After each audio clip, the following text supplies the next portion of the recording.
The night they asked me to leave, it wasn't loud. That's what people never understand. There was no shouting, no slammed doors, no dramatic speech. Just a quiet sentence delivered over a half-cleared dinner table, like a routine household announcement. You should probably go stay somewhere else for a while. I remember the way the overhead light hummed. I remember the smell of dish soap on my hands because I had been washing plates that weren't mine. I remember thinking very clearly that this was not how endings were supposed to feel. 2 hours earlier, I had been fired. Not laid off, not downsized, fired. The company had called it restructuring, but the look on my manager's face told the real story. I was no longer useful. My position would be absorbed by someone cheaper, younger, more pliable. I packed my desk in silence while people avoided eye contact the way they do when they're relieved it wasn't them. I drove straight to my husband's family home because that's what I'd been doing for the last 8 months. Living there, cooking there, making myself small there. I was 32 years old and sleeping in a guest room that never quite felt like mine. When I told them about the job, I didn't dramatize it. I didn't cry. I stated the facts the way you do when you expect support to follow automatically. My husband Eric nodded but didn't reach for my hand. His mother asked one question about severance, already calculating inconvenience. His father checked his phone. Dinner continued. It wasn't until later, when the plates were stacked and the house had settled into its usual quiet judgment, that his mother said it, calm, controlled, almost kind. Given the circumstances, it might be best if you take some time to figure things out on your own. On your own. As if I hadn't been doing that the entire time. Eric didn't argue. He didn't even look surprised. He just leaned back in his chair and said, "It's probably temporary. You know how tense things are right now." That was the moment I understood something I had been circling for months but refusing to name. This wasn't about my job. It never was. The job had just given them permission. I didn't ask where I was supposed to go. I didn't ask how long a while meant. I nodded, dried my hands on a towel that smelled like their laundry detergent, and went upstairs to pack. I took only what I could carry without help. Clothes, documents, my laptop. I left behind gifts I had bought with my own money because claiming them felt like begging. I left behind the wedding photo from the mantel because it was already crooked, and fixing it had never really been my responsibility. Eric stood in the doorway while I zipped my suitcase. He said, "Let's not make this bigger than it is." I almost laughed at that. Almost. Instead, I said, "I'll call you." I didn't. I slept that night on a friend's couch, staring at the ceiling fan and replaying small moments I had dismissed as normal. The way decisions were always made without me. The way help came with conditions. The way affection cooled whenever I asserted a preference. It had felt like love because I was trying so hard to keep it. The next morning, I checked my bank account. The numbers were unchanged, but my sense of security was gone. I had savings, but not enough to feel calm. I updated my resume, sent out applications, and told myself this was just a rough patch. A story I would one day summarize with a shrug. 2 days later, I received a voicemail from a law firm I didn't recognize. The message was brief, polite, almost apologetic. They were trying to reach me regarding the estate of my grandfather. I hadn't spoken to my grandfather in years, not because of conflict, but because of distance and quiet pride. He was a man who believed in space, in letting people become who they were without interference. When my parents died, he didn't step in to raise me. He sent cards, tuition checks, short letters with careful handwriting and no advice. We were cordial strangers bound by blood and mutual restraint. I called the number back from the parking lot of a grocery store, sitting in my car with the engine off. The lawyer asked me to confirm my identity, then explained that my grandfather had passed away several weeks earlier. His will had been finalized. There were assets to be distributed. I listened without interrupting the way you do when you don't yet understand which part matters. Then he said the number, $135 million.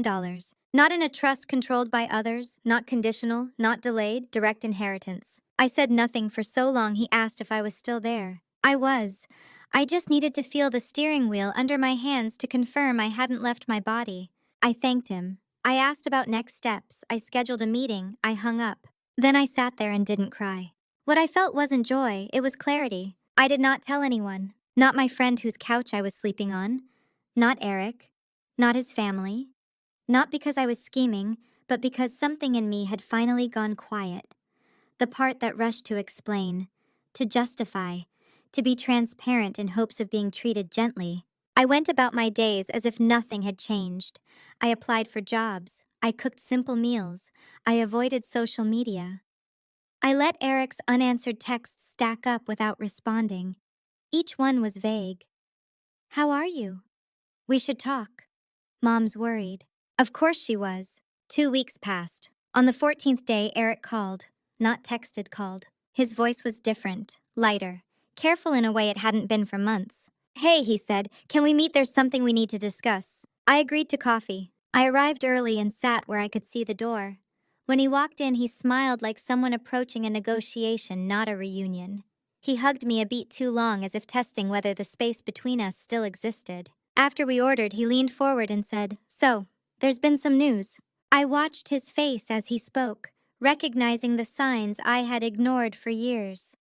The calculated concern, the softened tone, the way he framed questions as favors. I let him talk, because I already knew this wasn't about reconciliation. It was about inheritance, and I was done being the last to know what everyone else felt entitled to.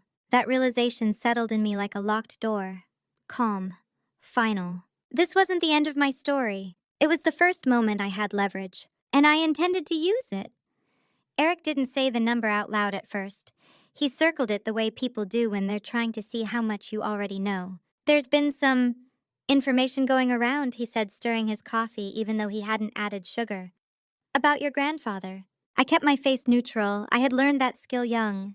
Stillness made people talk more. "Oh," I said. He nodded, relieved I hadn't reacted. "Apparently he left you something substantial." Something.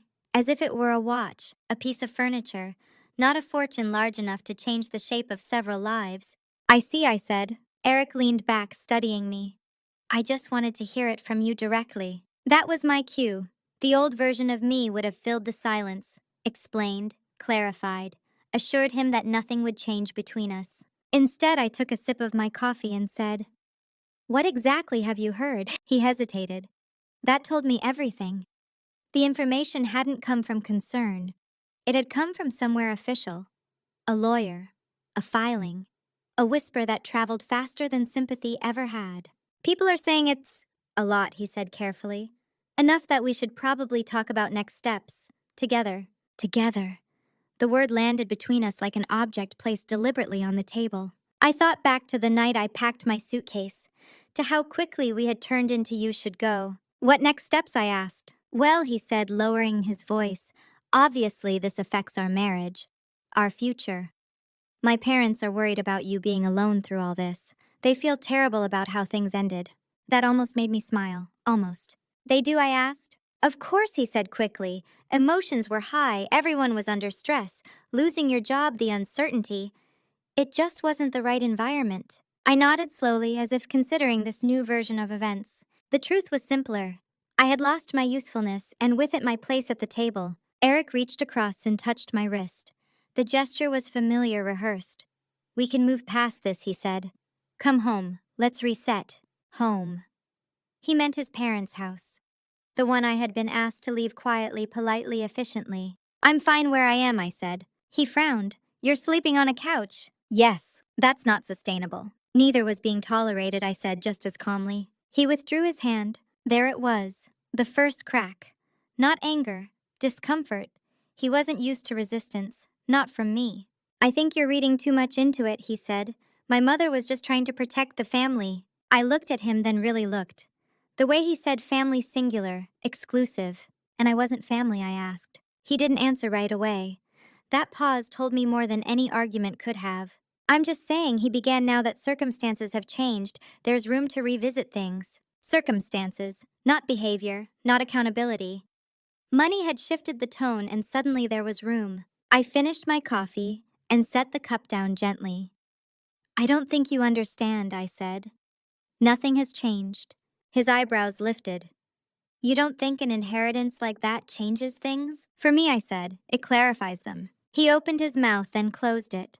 The conversation wasn't going the way he had rehearsed it. "My parents want to meet," he said finally. "They want to clear the air." Of course they did. I imagined his mother's living room, the careful seating, the controlled sympathy, the way every sentence would be wrapped in concern while aiming at control. No, I said. No, he sounded genuinely surprised. I'm not ready for that, I said, and I may never be. He leaned forward again, urgency creeping in.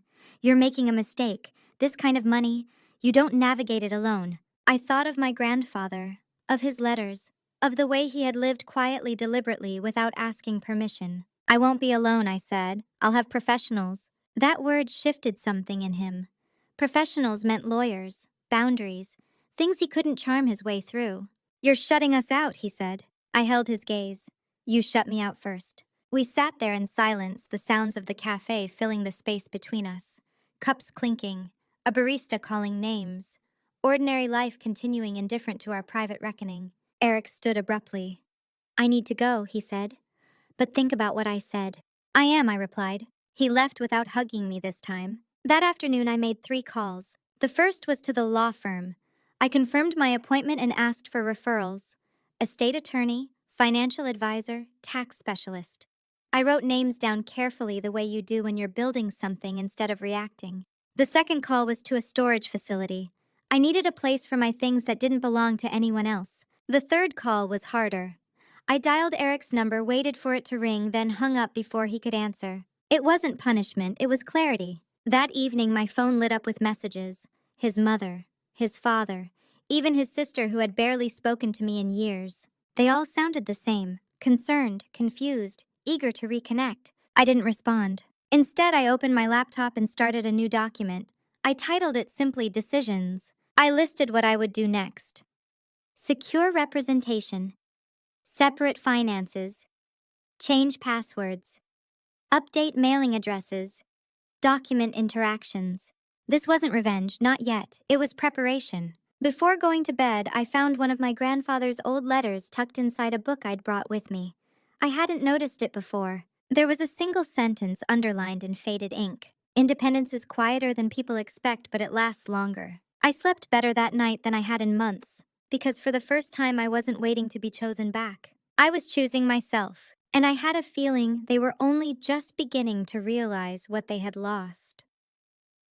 The first letter arrived on a Monday morning, slipped under my friend's apartment door like a polite threat. No logo on the envelope, just my name written carefully as if whoever sent it wanted to appear respectful. Inside was a handwritten note from Eric's mother. She said she hoped I was taking care of myself. She said families sometimes say things they don't mean when they're under pressure. She said she missed our talks in the kitchen, as if they had ever been conversations instead of instructions disguised as concern. At the bottom, she added a line that changed the temperature of the room. We should sit down soon and discuss how to move forward responsibly. Responsibly, that word again. It followed money like a shadow. I folded the letter and placed it back in the envelope. I didn't tear it up. I didn't feel angry enough for that. I felt studied, assessed, as if a file had been reopened somewhere without my consent. That afternoon, I met with the estate attorney for the first time. His office was quiet in the way money makes things quiet. Thick carpet, no unnecessary art, a man who spoke in full sentences and never rushed to fill silence. He explained the structure of the inheritance, assets, liquidity, protections already built into the will. My grandfather had been thorough, strategic. He had anticipated pressure before I ever felt it. He left everything directly to you, the attorney said. No co-beneficiaries, no shared authority. I nodded, absorbing the weight of that. Did he say why? The attorney smiled slightly. He said you understood restraint. That sounded like my grandfather. He had always valued the people who didn't reach for power the moment it appeared. We talked about next steps, trusts, privacy measures, legal separation options should I need them. He didn't ask why. He didn't assume. He just laid out facts like tools on a clean surface. When I left his office, my phone buzzed. A text from Eric's sister, Natalie. Hey, can we talk no drama? I promise. Natalie had perfected the art of being adjacent to conflict without ever touching it. At family dinners, she observed, smiled, took notes. She had always known which side would win before choosing one. I didn't reply. By Wednesday, the calls escalated. Eric left a voicemail this time. His tone was different again, sharper, less careful. You're freezing everyone out, he said. That's not fair. We're your family. I listened to the message twice, not because I needed to, but because I wanted to hear what he didn't say. There was no apology, no acknowledgement of the night I was asked to leave, no recognition of how fast support had evaporated when I became inconvenient. Just an accusation, as if silence were an act of aggression. That night, I moved my things into storage. Each box felt like a small declaration. My clothes, my books, the objects I had slowly erased from myself to fit into someone else's house. I labeled everything clearly. Not because I might forget, but because clarity had become a habit. On Thursday, Eric showed up unannounced. I opened the door and saw him standing there with a grocery bag as if time had folded back on itself and we were still pretending nothing was wrong. "I brought dinner," he said. I didn't step aside. "You can't just show up," I said. He looked past me into the apartment, assessing. "This isn't a real place to live." "It's temporary," I said, "like your concern used to be." He flinched. "That's not fair." "No," I said, "it's accurate." He exhaled sharply and held up the bag. "Can we at least talk?" Against my better judgment, I let him in. Not because I owed him access, but because I wanted to hear what version of reality he was working from now. We sat across from each other at the small kitchen table. The groceries remained untouched. "My parents are hurt," he said. "They feel like you're punishing them." I watched his hands as he spoke, the way his fingers tapped when he was frustrated. He always did that when he wasn't getting compliance. "I'm not punishing anyone," I said. "I'm responding to what he asked. One conversation." I didn't raise my voice. "You asked me to leave your home after I lost my job. You didn't ask how I was. You didn't ask what I needed. You didn't offer options." He shook his head. "You're exaggerating." That was it, not denial, dismissal. "I'm not," I said. "But even if I were, it wouldn't matter. Because the response now would still be the same."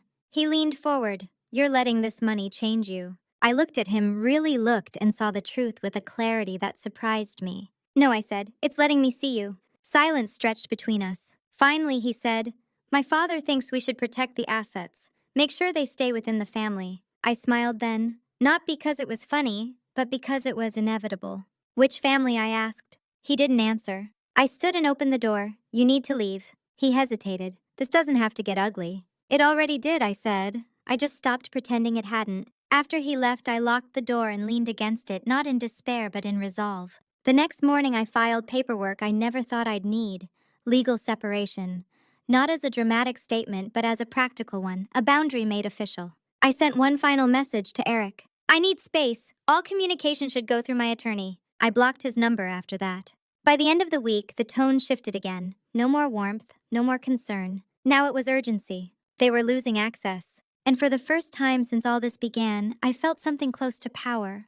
Not the kind that demands attention, but the kind that comes from knowing exactly where you stand. They had mistaken my silence for weakness. Soon they would learn the difference. Silence has a way of provoking people who are used to control. Once my attorney sent the formal notice, the messages stopped pretending to be personal. Everything arrived packaged in concern-shaped language, but carried a sharper edge. Emails instead of texts, references to fairness, to family legacy, to what my grandfather would have wanted spoken by people who hadn't visited him in years. I read them all. I didn't answer. That restraint confused them more than anger ever could. The first official letter came from Eric's father. Typed, polished. It referenced shared marital interests, potential commingling of assets, and the importance of cooperative dialogue. There was no mention of the night I was told to leave. No acknowledgement of my job loss. History had been edited down to what was useful. I forwarded it to my attorney without comment. He called me that afternoon. "They're testing boundaries," he said, "seeing if you'll flinch." "I won't," I said. "I believe you," he replied. "But understand this won't stop until they're sure." Sure of what he did not say, but I knew. Sure that I couldn't be pressured back into my old role. The agreeable one. The silent one. A week later, Eric filed a response through his own counsel. The language was colder, more procedural. It requested disclosures, clarifications, access. Access. That word kept appearing as if my life were a building they had misplaced the key to. I met with my financial advisor the same day. She was efficient, direct, and uninterested in drama. We discussed asset protection, long-term planning, and privacy measures. I asked about charitable structures not because I needed to be generous, but because I needed to be intentional. "You don't owe anyone visibility," she said, "especially now." I left her office feeling grounded, not powerful in a loud way, stable, like a foundation had finally been poured beneath my feet. That evening, Natalie called from a new number. "I just want to understand," she said. Her voice was softer than the others. "Curious. Why you're doing this?" "I'm not doing anything I said. I'm responding to what was done." She paused. "Mom feels like you're punishing her." "I'm not," I repeated. "I'm opting out." "That feels extreme." "So did being asked to leave when I lost my job," I said. Another pause, then carefully, "She didn't mean it like that." I closed my eyes. I was tired of this part, the translation, the emotional labor. "It doesn't matter how she meant it," I said. "It matters how it landed, and what followed." Natalie exhaled. "You know this changes things forever." "Yes," I said, "that's the point." After we hung up, I realized something else had shifted. I wasn't afraid of the permanent anymore. I welcomed it, because permanence meant no more negotiations over my worth. The legal process moved faster than I expected. Paperwork, filings, formalities that turned emotional chaos into manageable steps. Each document I signed felt less like a loss and more like a release. Eric tried once more to reach me directly. He left a voicemail that sounded rehearsed. "This doesn't have to be adversarial," he said. "We can still fix this." Fix, as if I were the broken part. I deleted the message without responding. 2 days later, I received notice that his parents wanted to contest aspects of the inheritance. Not the validity of the will, but its intent. They claimed undue influence, isolation, manipulation. I laughed when my attorney told me, not because it was funny, but because it was predictable. "They're grasping," he said. "There's no evidence." "I know," I said, "but let them try." That was the moment he studied me more closely. "You're not worried?" "No," I said. "I'm done explaining myself to people who only listen when it benefits them." The hearing was scheduled for the following month. It would be brief, procedural, almost anticlimactic. But the build-up mattered. The stress, the waiting, the quiet attempts to reframe me as unreasonable. I spent that time building something new. Not a life overhaul, just structure. A routine that belonged to me. Morning walks, simple meals, work I chose not needed, consulting part-time on my terms. I didn't announce any of it, I didn't post, I didn't share. Privacy had become a kind of luxury. The night before the hearing, I found myself thinking about my grandfather again. About the way he had lived alone without being lonely.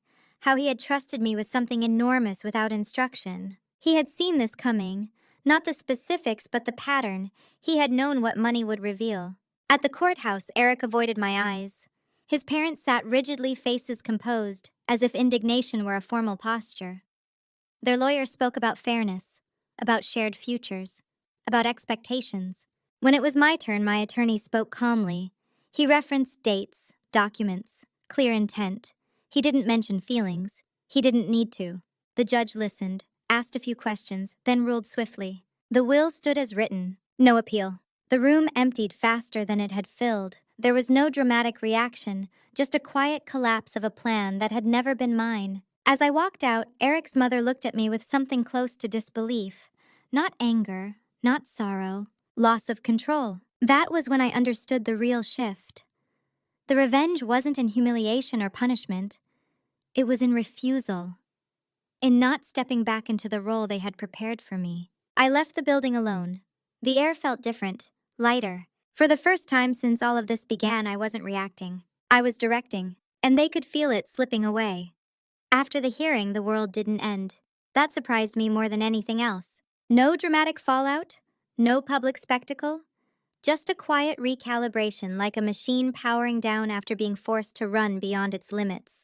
Eric didn't call. His parents didn't send letters. Natalie went silent. It was as if they were collectively waiting for me to blink first. I didn't. Instead, I focused on the practical consequences of winning. People imagine that receiving a large inheritance feels like stepping into a new identity overnight. It doesn't. The money doesn't announce itself when you wake up. It doesn't rearrange your thoughts unless you let it. What it does is remove certain pressures, and when pressure disappears, truth surfaces. Without the constant need to accommodate, I began to notice how much of my life had been shaped by other people's comfort. Decisions I had postponed, opinions I had softened, opportunities I had declined because they would have disrupted the fragile balance of being accepted. That balance had never protected me. I moved out of my friend's apartment and into a small rental near the river. Not a statement home, just clean, quiet mine. I furnished it slowly, intentionally. each purchase considered, not rushed. When my financial advisor suggested something larger, something more appropriate, I shook my head. I don't need to look rich, I said. I need to feel stable. She smiled. That's rare. A week later, Eric filed a request for mediation. My attorney explained it calmly. This is usually a prelude to negotiation, division of assets, spousal support, access. I thought about it overnight. The next morning, I declined. No counteroffer, no explanation, just no. That decision unsettled them more than any threat could have. They were prepared to argue, to compromise, to maneuver. They weren't prepared to be irrelevant. The first crack appeared through Natalie. She showed up at my door one afternoon without calling. Her posture was different now, less confident, less amused. I'm not here on anyone's behalf, she said quickly. I just wanted to see how you were. I let her in, not because I trusted her, but because I wanted to see who she was without an audience. She sat on my couch, eyes scanning the room, modest, unimpressive by her family's standards. You could have anything, she said. I have what I want, I replied. She hesitated. They didn't think you'd actually walk away. I know. They thought you'd get scared or lonely. I nodded. So did I once. Natalie swallowed. Dad's worried. He keeps saying this is all unnecessary. Unnecessary for whom, I asked. She didn't answer. Before she left, she said something that stayed with me. Mom thought if she apologized, you'd come back. That wasn't an apology, I said. It was an invitation back into control. Natalie didn't argue. She just looked tired. That evening, I reviewed my legal documents again. The separation was moving toward finalization. Clean, efficient. Eric hadn't contested the terms beyond the initial attempts. The money had changed the power dynamic too quickly for him to adapt. But power was only part of it. The deeper shift was emotional. He no longer knew how to position himself in my life, and without that, he had nothing to offer. 2 weeks later, I received a formal apology from his mother. Typed, signed, carefully worded.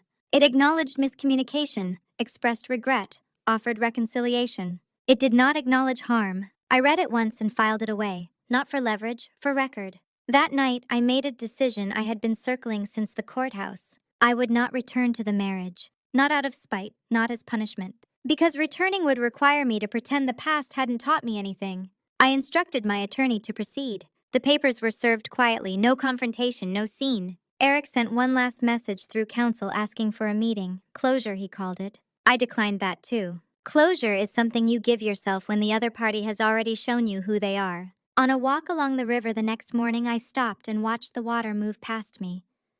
Steady, unconcerned. It didn't cling to what it had already carried. I thought about the version of myself who would have apologized just to restore peace, who would have minimized her own displacement to make others comfortable. That woman had survived by being agreeable. I was done surviving. What they had mistaken for loyalty was compliance. What they lost wasn't my money. It was my willingness to disappear for them. And that loss, I realized, would cost them far more than they understood. The divorce finalized without ceremony. No courtroom appearance, no dramatic statements, just signatures exchanged through attorneys and a stamped confirmation that arrived in my mailbox on an ordinary Thursday morning. I stood in my kitchen holding the envelope, noticing how little my hands shook. I had expected relief, or sadness, or something sharp enough to mark the moment. What I felt instead was quiet, the kind of quiet that follows a long noise you didn't realize you'd been living inside. I made coffee. I answered emails. I went for a walk. Life didn't pause to acknowledge the shift, and somehow that felt right. This was not an ending that required witnesses. That afternoon, my attorney called to confirm everything was complete. You're officially untethered, he said lightly. Untethered. The words settled into me slowly.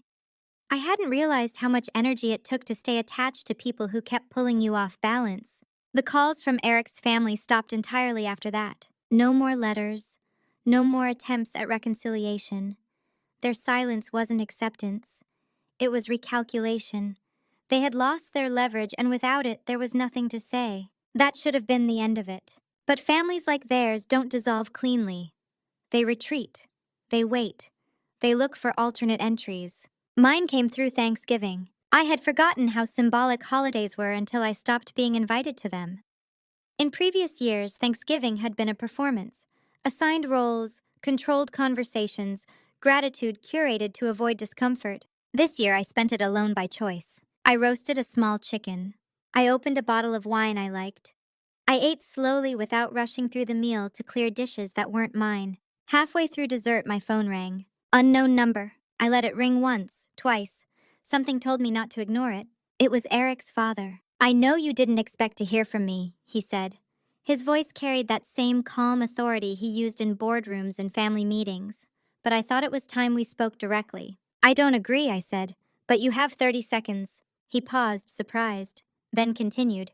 "We're concerned about some decisions you're making." I waited. "You're isolating yourself," he said, "cutting off people who care about you. That kind of independence can look like strength, but it often masks fear." There it was, the reframe, concern as critique. "I'm not afraid," I said. "I'm selective." "That money," he continued, ignoring me, "puts a target on you. You need guidance, protection." "I have both," I said, "just not from you." He exhaled. "This hostility isn't productive." "This conversation isn't either," I replied. "Time's up." I ended the call. My hand still didn't shake. That was when I realized something important. The power they had held over me hadn't come from authority or money. It had come from access, emotional proximity, the assumption that they could always reach me. That door was closed now. In the weeks that followed, I started to hear things. Indirectly, through people who didn't realize they were carrying messages. Eric had moved out of his parents' house for the first time in years. Natalie had distanced herself from family gatherings. Tension was brewing around the family business disagreements that had nothing to do with me, but were suddenly harder to contain. I hadn't caused the fracture. I had simply stopped absorbing the pressure that kept everything else aligned. Money does that. It removes the need for silence. One afternoon, my financial advisor asked if I'd consider investing in a small manufacturing company she was consulting for. Family-owned, struggling, ethical leadership, but poor capital management. I reviewed the proposal carefully. Not for returns, for alignment. The owner was a woman in her 60s who had inherited the business after her husband died.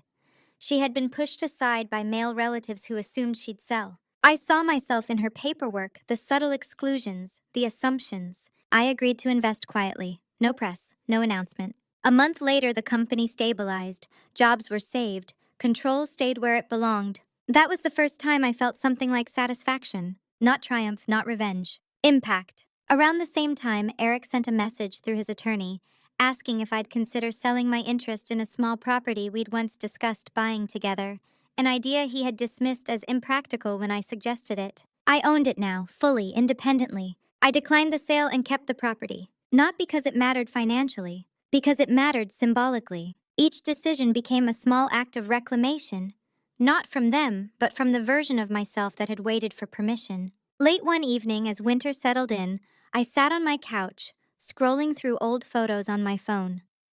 Not of the marriage, of myself, college, early work years. Before I learned to negotiate my presence, I deleted nothing. This wasn't about erasing the past, it was about seeing it clearly. They hadn't taken advantage of my weakness. They had relied on my patience, and patience, I had learned, becomes a liability when it's mistaken for compliance. As the year ended, I felt something approaching readiness. Not for reconciliation, for the next step. I didn't know yet what form it would take, a move, a project, a deeper confrontation. But I knew this much. They believed the story ended when I walked away with the inheritance. They were wrong. The real shift hadn't happened in the courtroom or on paper. It had happened quietly the moment I stopped explaining myself, and whatever came next would be on my terms.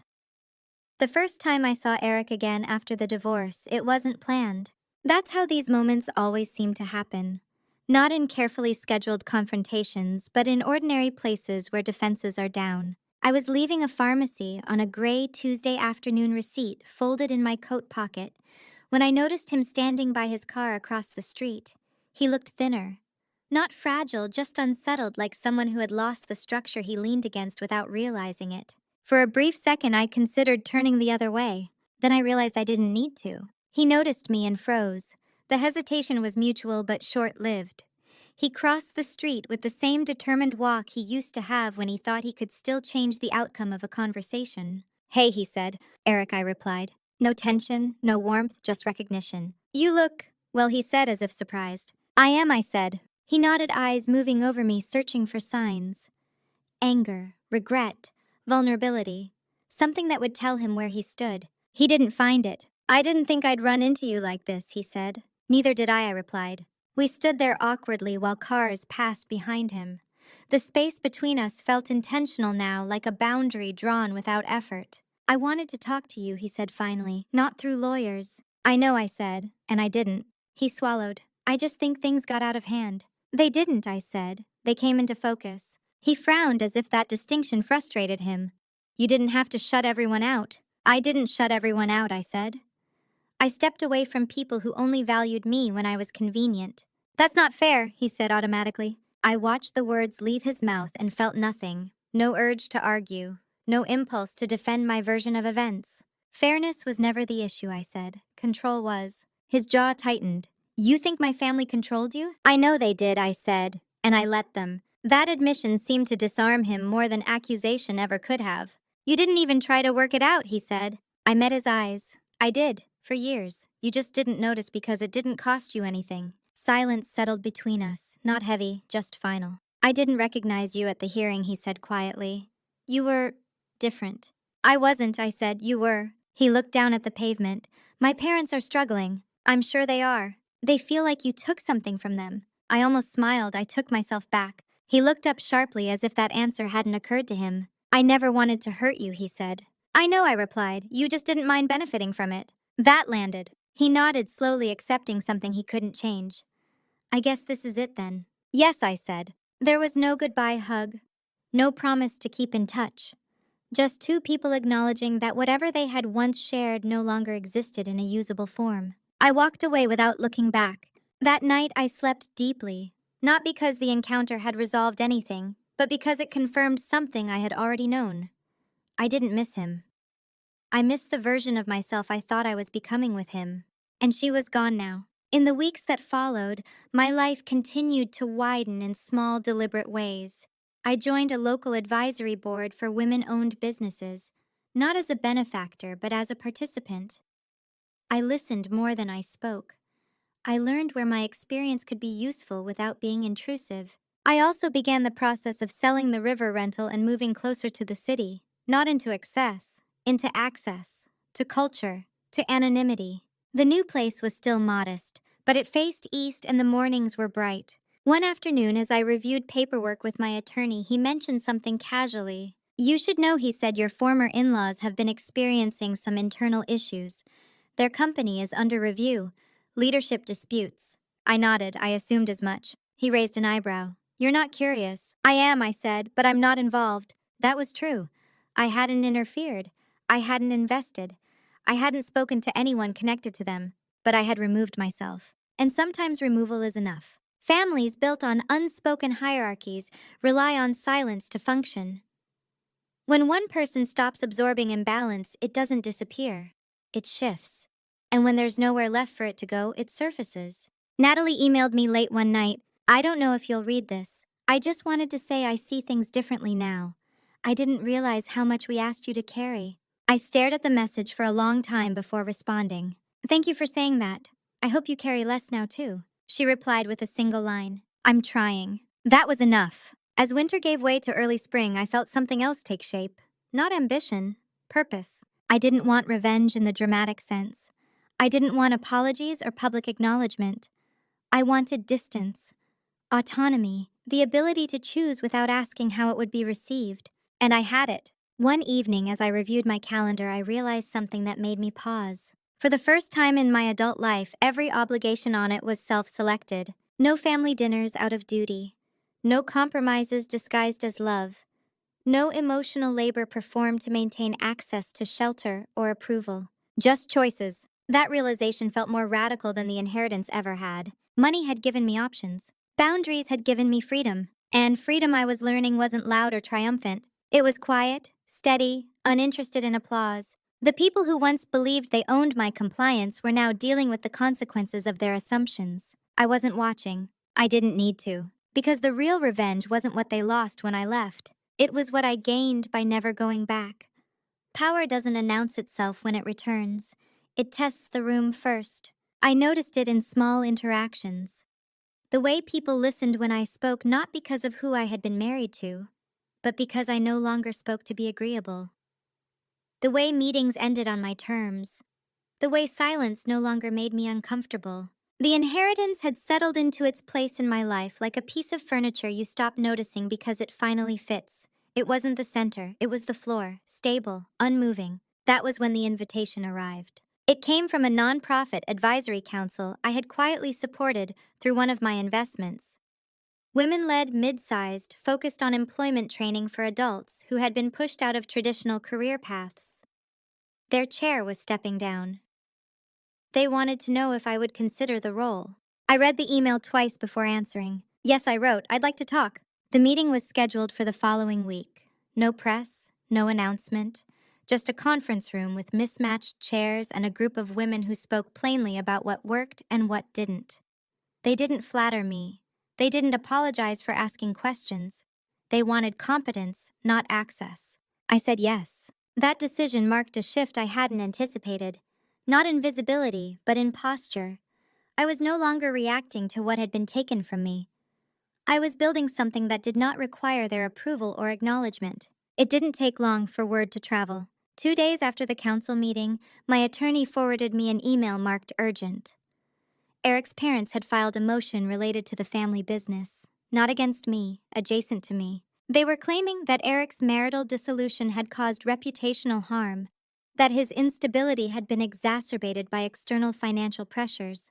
They were preparing to restructure ownership, consolidate control. In other words, they were cleaning house. Eric was being edged out. I stared at the document longer than necessary, waiting for a feeling to arrive. It didn't. I hadn't orchestrated this. I hadn't whispered to anyone. I hadn't invested $1 in their enterprise. This wasn't a chess move, it was gravity. When a system relies on a single person absorbing imbalance, removing that person reveals everything else that was already cracked. That evening, Eric called from a blocked number. I almost didn't answer, but I did. I need to talk to you, he said without greeting. I'm listening, I replied. They're pushing me out, he said. His voice wasn't angry, it was disoriented. They're saying I've become a liability. I leaned back on my couch and closed my eyes. I'm sorry, I said, and I meant it. You don't understand, he continued. They're rewriting everything, making it sound like I've been unstable for years. I thought of the way history had been edited when I was asked to leave. How quickly inconvenience became justification. I understand perfectly, I said. There was a long pause. I never thought they'd turn on me. I said nothing. They think you've been influencing people, he added, that you're positioning yourself. I smiled faintly. I haven't spoken to anyone connected to them. I know, he said, but they need someone to blame. That was the moment something clicked into place. This was the final illusion breaking. Not just for him, but for the family structure itself. Loyalty had never been mutual. It had been conditional. What do you want from me, I asked. Another pause, longer this time. I don't know, he admitted. I just thought you should know. I already did, I said gently. After we hung up, I sat in the quiet and let the truth settle fully. They had built their authority on proximity, on the assumption that people would stay in line to remain included. Once I stepped away, the pattern had nowhere else to hide. Natalie emailed me again that week, short, careful. Things are changing fast. I'm not sure where I land yet. I replied with one sentence. You're allowed to choose yourself. That was the advice no one in that family had ever been given. The nonprofit role became more demanding as weeks passed. Budgets, hiring decisions, strategic partnerships. It required a steadiness I hadn't known I possessed, not because it was new, but because it had never been called on before. At one meeting, a woman across the table looked at me and said, "You don't over-explain." I laughed softly. I used to. She nodded. It shows. I took that as a compliment. Spring arrived quietly. The city softened. Windows opened. People lingered longer on sidewalks. I felt anchored in my days in a way I never had before. Not because everything was perfect, but because nothing required me to disappear.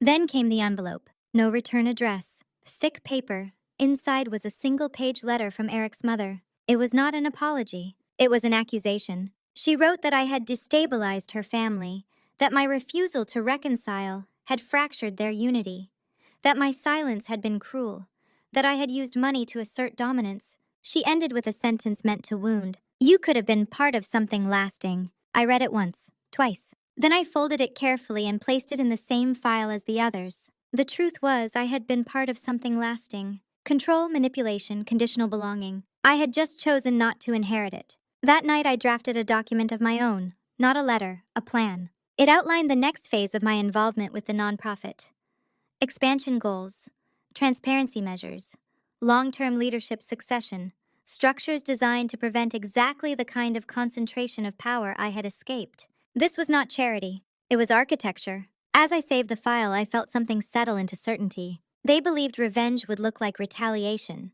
like exposure, like spectacle. They were wrong. My revenge was sustainability. It was building systems where people didn't have to beg for a seat at the table or apologize for needing support. It was refusing to replicate what had almost consumed me. And in doing so, I was finally certain of one thing. I hadn't just walked away from a toxic family. I had outgrown the need to prove it was toxic at all. The next chapter of my life wasn't about what they lost. It was about what I was creating without them.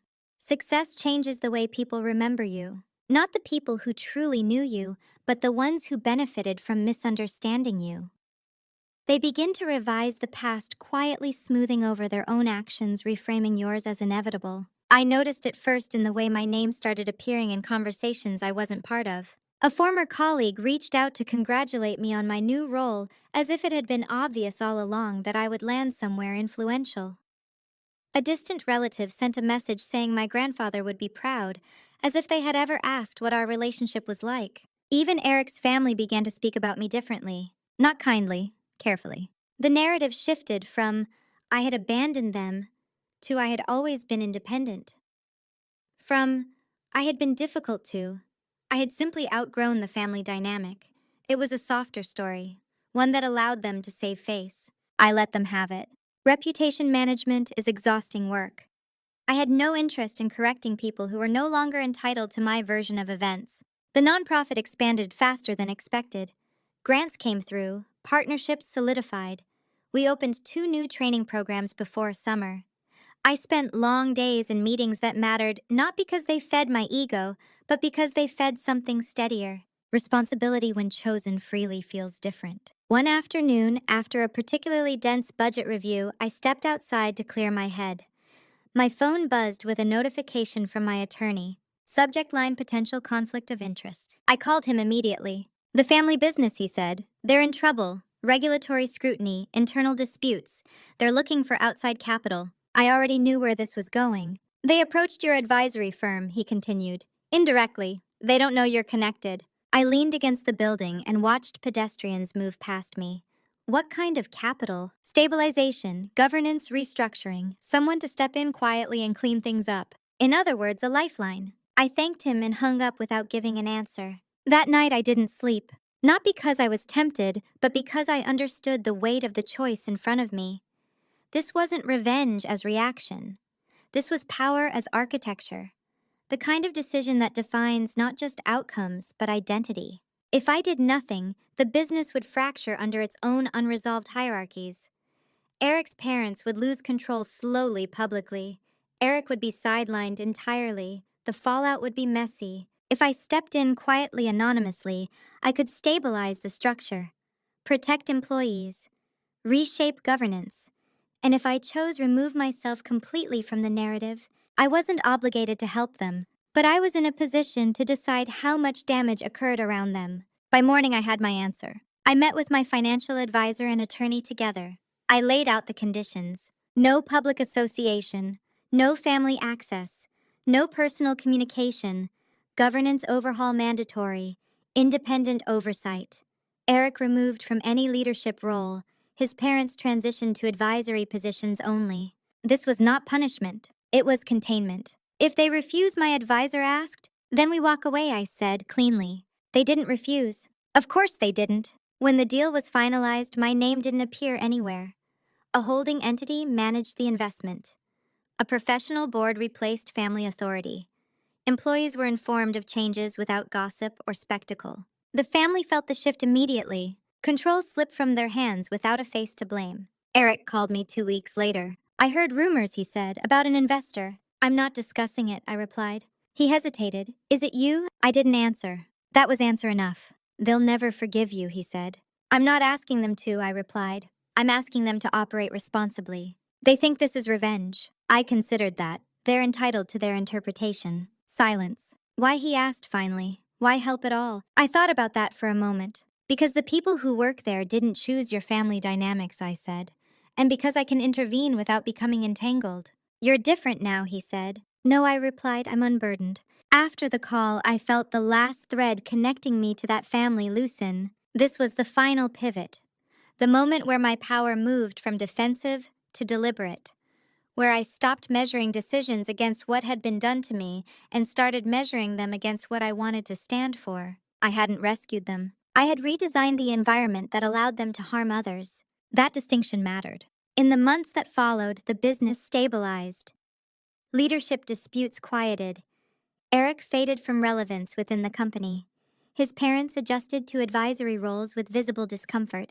I didn't watch. I didn't need updates, because my life had expanded beyond the frame they occupied. One evening, as summer deepened, I sat on my balcony and thought about the younger version of myself who believed endurance was a virtue, who mistook silence for strength. She had survived long enough to hand me this moment. I didn't owe her revenge. I owed her relief. And as the city settled into night, I felt it fully for the first time. Relief isn't loud. It doesn't demand acknowledgement. It simply arrives steady and irreversible when you stop negotiating with people who never intended to meet you halfway. The next chapter wouldn't be about them at all. It would be about what comes after justice when no one is watching. And I was finally ready for that. When everything finally quiets down, that's when you hear yourself again.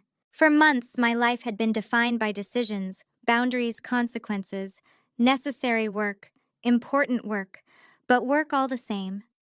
And when the last thread of involvement with Eric's family dissolved into professional distance, I felt an unfamiliar space open up. Time, not the frantic kind you fill to avoid thinking, the kind that waits patiently for you to decide what matters next. I didn't rush to answer it. Instead, I paid attention to what I had been neglecting. My body, my sleep, the way my shoulders had learned to brace for conversations that no longer came. I took a step back from meetings that could run without me. I delegated. I trusted systems I had helped build. Trusting others without losing myself felt new. I took a short trip alone. Nothing dramatic. A coastal town a few hours away out of season. I walked long stretches of beach in silence, the wind loud enough to drown out old internal negotiations. I thought about how much of my identity had been shaped by proximity to others. A good wife, a reasonable daughter-in-law, a stabilizing presence. All roles, none of them chosen freely. On the third morning, sitting at a cafe overlooking the water, I realized I hadn't checked my phone in hours. Not out of discipline, out of disinterest. That was progress. When I returned home, I received a message from Natalie. I don't know if this matters anymore, but I wanted you to know I left the company. I read it twice. Where did you go? I asked. She replied a few minutes later. Somewhere smaller, quieter. I needed to know who I was without the noise. I smiled at that. Not because I felt vindicated, but because I recognized the moment she was in. The space after disentanglement when everything feels both empty and possible. I wished her well. A week later, my attorney informed me that Eric had accepted a buyout and signed a non-disclosure agreement. He was officially severed from the family business. They're closing ranks, my attorney said, protecting what they can. Good, I replied. That's their work now. I meant it. The chapter was closing not with collapse, but with absorption. The family system adjusting around the absence of one person who had refused to be absorbed again. That person was me. I started therapy around that time. Not because I was in crisis, but because I didn't want to carry old patterns into a new life unexamined. The therapist was direct, unimpressed by money, curious about silence. You were rewarded for endurance, she said after a few sessions. That can make stillness feel unsafe. I thought about that long after the appointment ended. Endurance had been my currency. It had bought me conditional belonging, limited security, and eventual erasure. I wasn't interested in trading with it anymore. As summer edged toward fall, invitations began to arrive.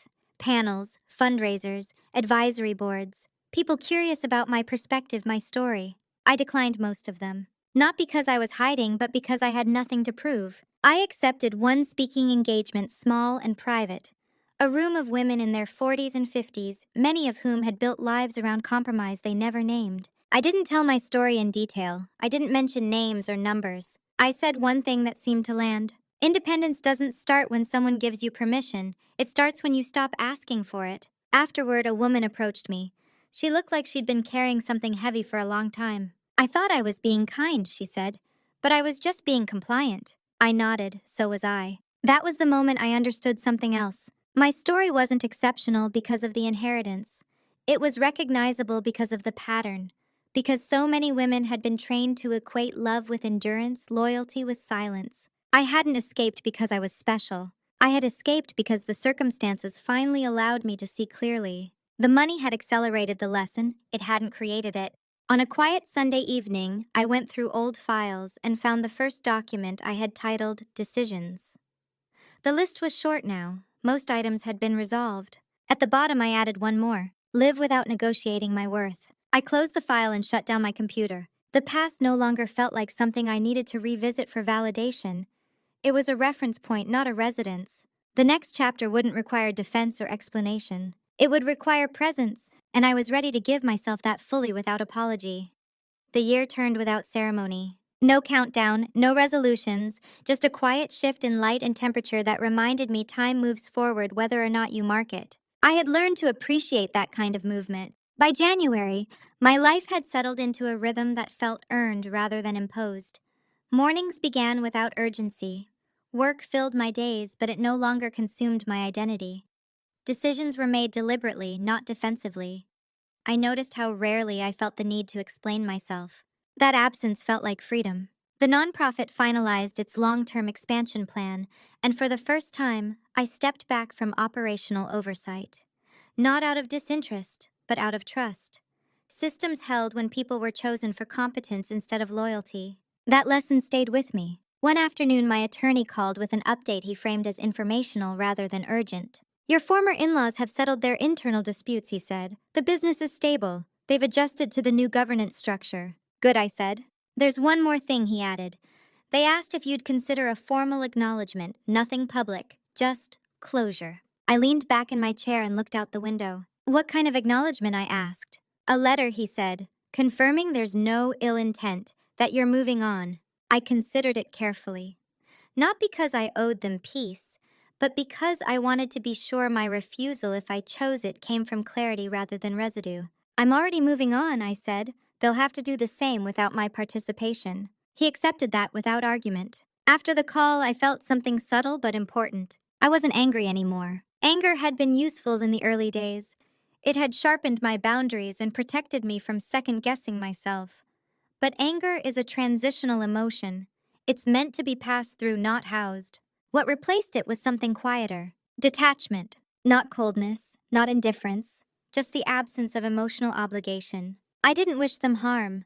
I didn't wish them well. I wished them relevance only to themselves. Around that time, Eric sent one final email. It didn't come through lawyers. It didn't ask for anything. It simply said, I see now what you meant. I hope you're well. I stared at the screen longer than necessary. Then I closed the email without replying. Understanding when it arrives late is still understanding, but it doesn't reopen doors that were closed for survival. I carried that certainty with me as winter gave way to early spring again. On a Saturday morning, I visited my grandfather's grave for the first time since the inheritance had been finalized.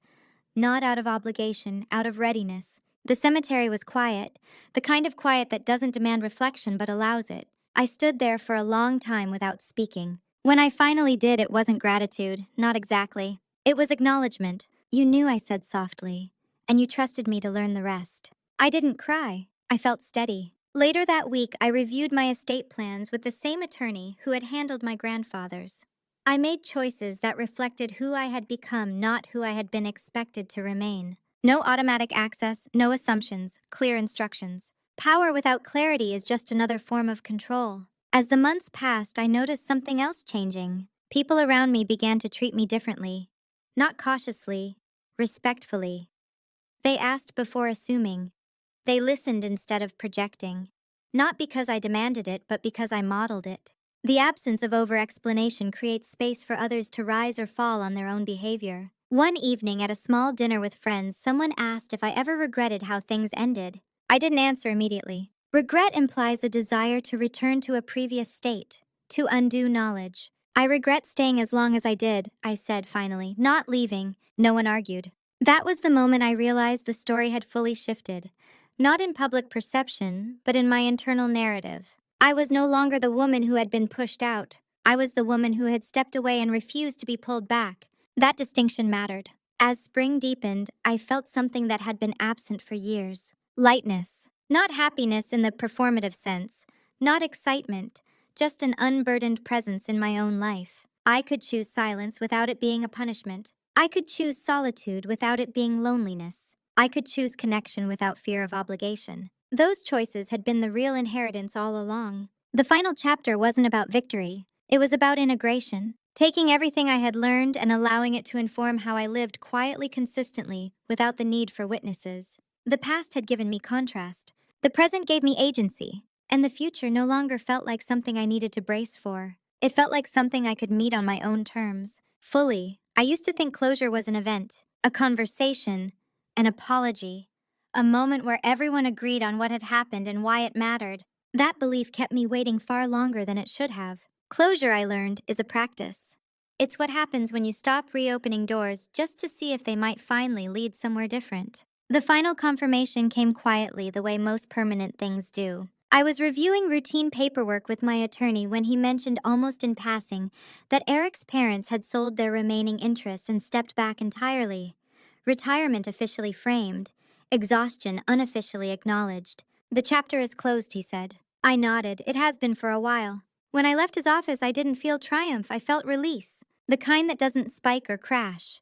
The kind that settles into your bones and stays there. That evening, I walked home instead of taking a car. The city was alive in its usual way. People rushing, laughing, arguing, living inside their own urgencies. No one recognized me. That anonymity felt earned. I thought back to the woman I had been when this story began. The version of me standing in a borrowed room packing a suitcase after being quietly dismissed. She had believed the loss of approval meant the loss of safety. She had been wrong. Safety doesn't come from being tolerated. It comes from choosing yourself before someone else chooses for you. I hadn't won because I inherited money. I had won because I refused to trade my dignity for access ever again. That distinction mattered more than any number attached to my name. In the months that followed, my life didn't become perfect. It became honest. I still made mistakes. I still misjudged people occasionally. But I no longer stayed to correct patterns that revealed themselves early. I didn't argue my worth. I didn't audition for belonging. I didn't negotiate boundaries once they were drawn. The nonprofit flourished under new leadership. I remained involved, but not indispensable. That was intentional. Power that can't be transferred becomes control no matter how well intentioned. I dated slowly, cautiously, without urgency. Not because I feared connection, but because I valued discernment. I paid attention to how people responded to my no. That told me everything I needed to know. Sometimes late at night, I thought about the family I had left behind. Not with bitterness, with clarity. They had loved me in the only way they knew how. Conditionally, I no longer needed to be angry about that. Understanding does not require re-entry. The final lesson arrived one morning as I reviewed my calendar. The week ahead was full, but nothing on it felt heavy. Every commitment was chosen. Every obligation aligned. I realized then that the greatest shift hadn't been financial or legal or even relational. It had been internal. I no longer saw myself as someone who needed to be included to be legitimate. I was legitimate because I existed, because I chose. Because I stayed, not where I was diminished, but where I was whole. If there is one thing I would tell anyone reading this, it is this. When people remove your seat at the table, don't fight to be invited back. Build your own. Not out of spite, out of self-respect. Because the moment you stop begging for permission is the moment your life becomes yours again. If this story resonated with you, if you recognized yourself in any part of it, I invite you to stay. Share your thoughts. Tell your story. Subscribe if you want to hear more like this. Not because you owe me anything, but because choosing yourself is easier when you know you're not alone.